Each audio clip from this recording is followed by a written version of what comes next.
Hey, you have reached Nbtsky's Daily Read channel. Today is the 16th, and that breaks down to 2043, which breaks down into 9. And in Chinese astrology is a discussion of the water pig. Now, side note, the high, medium, and low frequencies come in 9, 9, and 9. And we had this pop up on February 7th. The triple nines came up in a vibration. So anyway, we'll get into that in a minute. Let's talk about the water pig. The water pig, the traits of the pig are tolerant, preserving, prosperous, and generous. In Chinese astrology, water is associated with the planet Mercury, which rules the third house, Gemini, and the sixth house of Virgo. The third house speaks of mentality, expression, and communication, while the sixth house speaks of service, occupation, and employees. Some may experience unforeseen changes in these two houses during 2043, change in professions, ways of thinking, start new journeys. May be this overall energy. Tolerance is going to definitely be necessary when changing. And a lot of people will be changing into this prosperous mindset. Also, generosity will be a big discussion in 2043. But remember, the changes are usually unforeseen. There's different transitions that may take place in these two houses.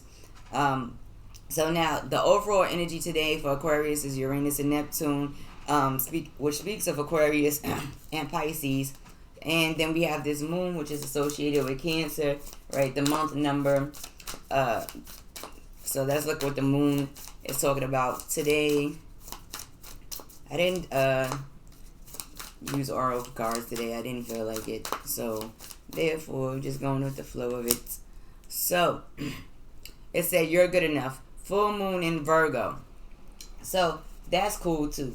Understand that, all of the things that you may question yourself about in secret by yourself that other people may not understand about you, that makes you kind of have this energy of doubt for a particular situation or just about things that you are capable of doing. Understand that you are good enough to achieve all these things. You're good enough to be around the people that you want to be around. You're good enough to manifest the things that you want to manifest. Pay attention to the full moon that comes out in Virgo. Now, let's look at the moon energy for Uranus and Neptune because I'm not using a third deck today. Let's see what Aquarius is talking about and this Uranus and Neptune energy. What do you need to release? The waning moon. I'll put the moons down in the description. So there are,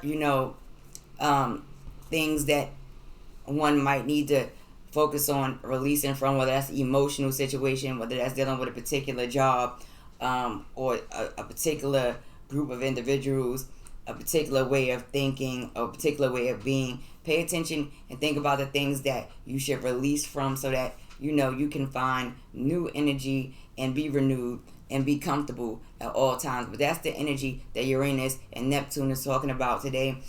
When you're dealing with Uranus and Neptune, you're talking about the subconscious mind. You're talking about institutions. You're talking about hospitals. You're talking about,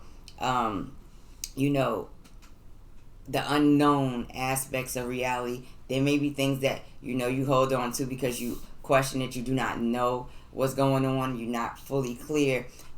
And sometimes you have to let that energy go so that the universe can kind of put the answers there where they need to be.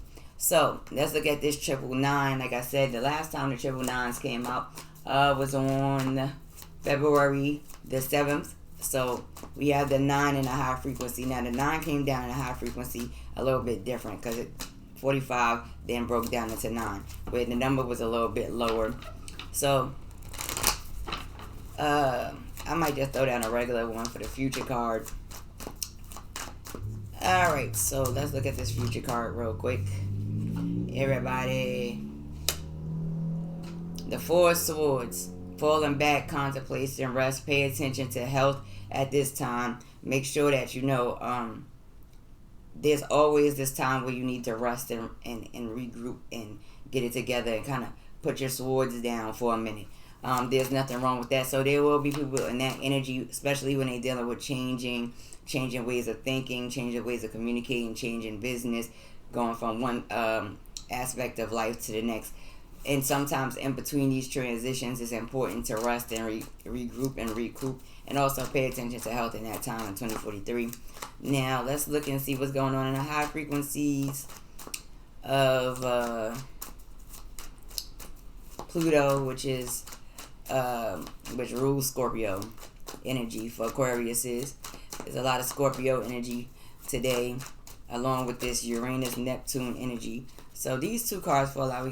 Alright, I'm calling out the Six of Swords. The Six of Swords has come out again. The Six of Swords is in a high energy. The King of Swords, this is an air, fire energy, comes out in a high frequency. And then we have the Four of Wands that comes out in the energy. So for the call out, the Six of Swords will be on the call out reading. Let's look and see what's going on here.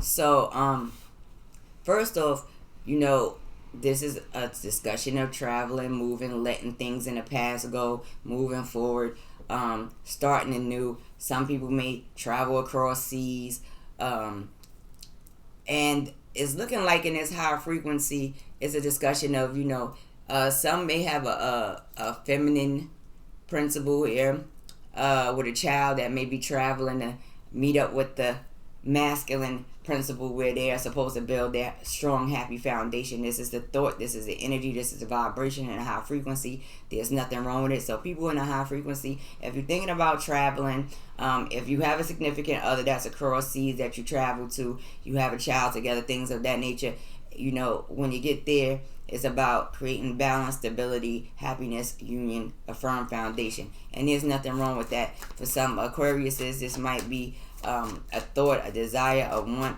People who have Uranus and Neptune, Aquarius have Uranus and Neptune highly present in their charts, may find themselves dealing with this kind of situation. There's a lot of air energy involved though. So let's look in the medium frequency. Medium frequency, 10 of Cups, happiness. 7 of Cups, choices. The 4 of Coins. Alright. So here we're dealing with water energy, we're dealing with earth energy in a medium frequency. These are transitions that's taking place. When you're dealing with Pluto, you're dealing with transformations, transitions, changes, unexpected changes, sometimes endings to situations. There may be individuals who's in this high frequency. Stay in a high frequency, travel, understand also, pay attention to the masculine energies that you're traveling to. Make sure they are for you. At the end of the day, in the higher frequency, you want to stay in a positive mindset. Understand that you're traveling, you're doing your thing, you're moving, you have a desire to release and let go of older issues, moving forward toward a masculine energy, this masculine fire energy, and then this strong, stable foundation. In the higher frequency, the travel, the motion will never be in a destructive manner. Now, in this medium frequency is a discussion of family, happiness, coming together, balance in that area with many choices.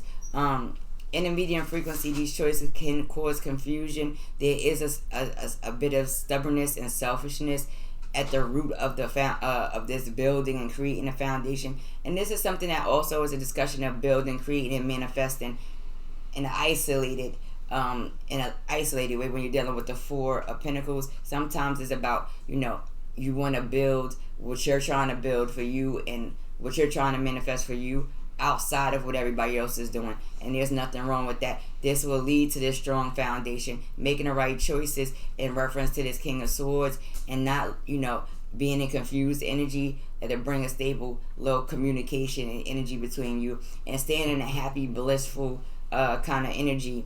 I help you be able to move forward with this concept of happiness and building family with lots of love and lots of unity. Alright, so let's look at this Scorpio Pluto energy in a low vibration and see what that's talking about. So you have this Page of Wands here, you have this King of Cups here, and you also have the King of Pentacles here. Now, this King of Cups, King of Pentacles, they are looking in opposite directions. The King of Cups is facing his Page of Wands energy. So when we're looking at this in a low frequency, this is a lack of movement, a lack of creativity. This is a young, reckless kind of energy. When you're dealing with the King of Cups, in the lower frequency, there's confusion that will take place because of the fact that his water, fire elements are not in balance. So either you're going to have a boiling in the smoke of water, which will create a little bit of cloud and confusion, right? Or you're going to have water that puts fire out, and that's going to stop motion, movement, and creativity and activity. Now, with this King of Pentacles aspect, and this could be an individual that has these two principles. This is a earth and fire kind of energy. Now, when you're bringing earth and fire together, it has to stay in balance at all times. You never want fire to spread in the wrong way. Now that we have these two fire aspects here, we throw them together with this air and earth. All of this is letting you know that there's a possible confusion in a lower vibration when it comes to a particular masculine principle. It could be differences or disagreements. But what I will tell you is when you have this, you have three people cards at the bottom. So when you're talking about this Page of Wands energy, the lack of motion towards family and moving forward, and you're talking about this King of Cups energy, if you put them in a low vibration, it will create the Seven of Cups as a confusion. It could also be as a greed. It could also cause aggression with the King of Cups, bringing him into the King of Swords. This is why it's important that if he has to float up into this King of Swords energy, that he does this in a positive manner and in a balanced manner. Luckily, all of the kings are still backed by their fire principles. Now, with this King of Pentacles, the King of Pentacles here is coming up with this Four of Pentacles and Four of Wands. So this is this energy of wanting to build in private and create strong, stable foundations and unions and partnerships. In order to keep this in order, this King of Pentacles would probably need to stay a little bit separate from this King of Cups if this is talking about two different individuals. Because it came down this way, I'm going to throw down another card real fast so we can see what's going on. If you want to see the board, I'll put the link in the description so that you can see the reading from the complete view. So let's see what's going on with the King of Cups and the King of Pentacles, who are not facing each other. One is facing the future and one is facing the past. So let's see what's going on here. So we got a Queen of Cups energy. So you have this double water energy that's going on. This is a feminine principle. Aquarius is that can throw an Aquarius into the water, fire, earth, fire energy. She's probably going to be more attractive to his earth, fire energy more so than his water, fire principle. But at the end of the day, this is a lower frequency. Do not throw the Aquarius into these aspects of themselves and it's out of balance. Try to keep it in its highest form.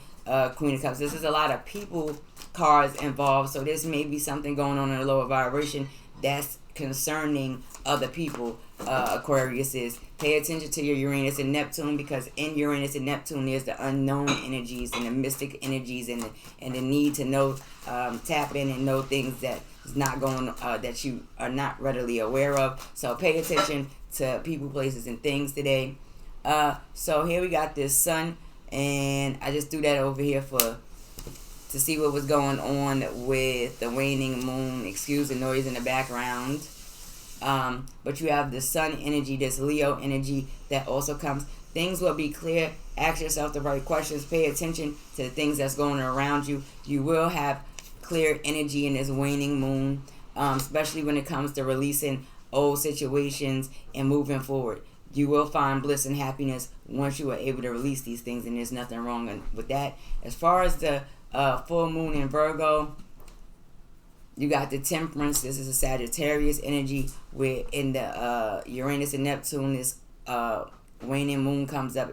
It also speaks of a Leo energy for Aquarius that deal with Leos. Aquarius is that's dealing with Sagittarius. You're dealing with the Temperance. It's talking about balance, balancing out your emotions, balancing out what you want to create in reality, understanding your water principle and your fire principle at the same time, even though this is in the full moon in Virgo. So this may affect Aquariuses that deal with Sagittariuses. Today's energy may be around some Leo energy, whether it's directly or indirectly. The conversation is this: stay in your highest vibration. You're traveling, you deal with across seas, or you're letting go of past things. Understand that even with the Six of Swords, there's assistance. Because the Six of Swords likes to come out a lot, I'm going to do that in a call-out reading, and I will see y'all on the next one. Smooches and deuces. I hope everybody has a wonderful Sunday.